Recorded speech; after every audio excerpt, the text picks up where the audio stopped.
Hello mga kalods, ito na naman magluluto tayo ng Kai and chicken soup, luya and sili. Ito yung sangkap natin. Kamatis, green bell pepper, ang pangunahin nating sangkap na ang Kai, onion, radish, at ang chicken natin, mushroom at saka Chinese pechay. Ayan, yan lang yon. Papakuluan muna natin yung mga vegetable natin. Pag samasamahin na yung chicken at saka yung Kai.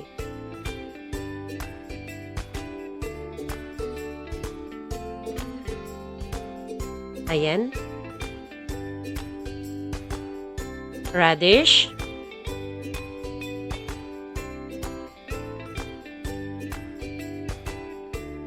Tapos pagka kumulo na, isusunod na natin yung Kai, no? Madali lang naman kasing lumambot tong Kai. Ayan.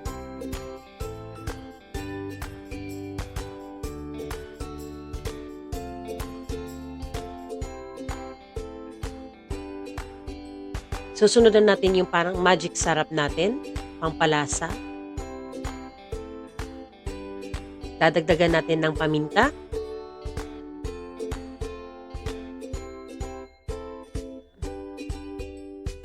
At saka asin. Ayan. Kayo nang bahala kung gaano kadami yung asin nilalagay ninyo. Ayan. Pag ako naglalagay ako ng ng asukal konti sa sabaw eh. Ayan.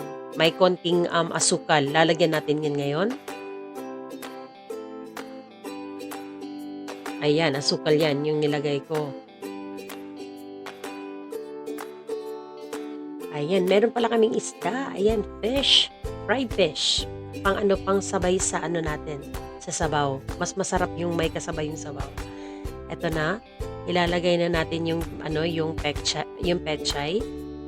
Chinese pechay na yan.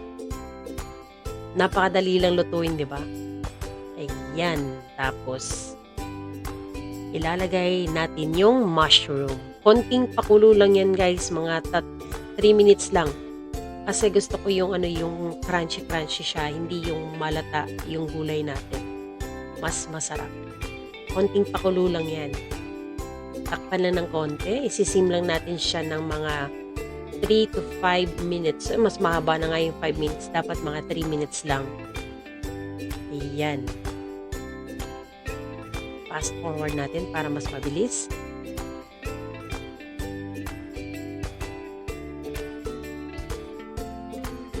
Ayan na. Ayan, kumulo na. Ayan. Paborito nyo ba rin yung Kai? Masarap talaga yung soup na yan kasi hindi siya masyadong oily, no? Kesa sa mga karne, nag-iiwas tayo ngayon sa karneng baboy. Kaya ito yung soup natin. At ito na yung made natin na product. Ayan. Sobrang sarap yan, guys. Thank you!